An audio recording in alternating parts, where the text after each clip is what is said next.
बाबा साहब अम्बेडकर के आंदोलन में तोड़फोड़ की गई, उनकी मूल विचारधारा को तोड़ मरोड़कर ब्राह्मणों ने टीवी, अखबार और किताबों के माध्यम से हमारे सामने रखा, मगर हमारे लोगों का इस बात को सुनकर के खून नहीं खोला।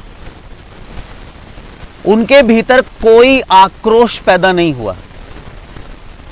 बाबा साहब अम्बेडकर का जो हिंदी का साहित्य है, हिंदी का जो संपूर्ण वाङ्मय है, उस वाङ्मय पर अघोषित तरीके से पाबंदी लगाई गई, मगर हमारे लोगों का फिर भी खून नहीं खोला, उनको गुस्सा नहीं आया। उनको गुस्सा कब आता है? उनको गुस्सा आता है जब बाबा साहब अम्बेडकर की कोई मूर्ति तोड़ देता है, यानी पत्थर की मूर्ति टूटने की वजह से उनको गुस्सा आता है, उनका खून खोलता है।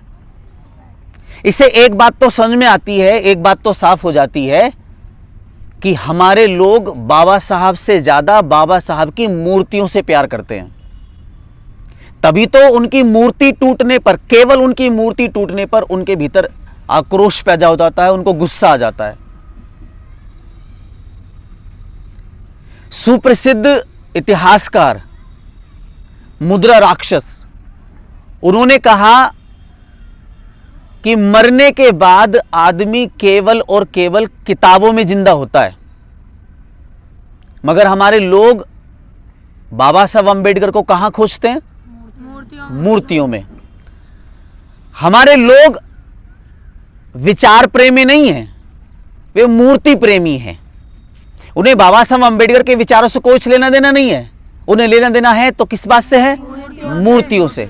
इसीलिए बाबा साहब अम्बेडकर की मूल विचारधारा में छेड़खानी की गई, उसमें बड़े स्तर पर बदलाव किया गया, मगर हमारे लोगों को इस बारे में कोई भी खबरदारी नहीं है। उन्हें तो केवल लेना देना है किस बारे में? मूर्ति नहीं टूटनी चाहिए, विचार जाए भाड़ में। हमारे लोग मूर्तियों की, पत्थर की मूर्तियों की पूजा करते करते खुद भी पत्थर ही हो गए। जो लोग मूर्ति पूजक होते हैं, जो लोग पत्थरों की पूजा करते करते खुद ही पत्थर हो गए, वे लोग कभी क्रांति नहीं कर सकते। भगत सिंह ने इसीलिए तो कहा कि क्रांति करने के लिए जिंदा दिल लोग चाहिए।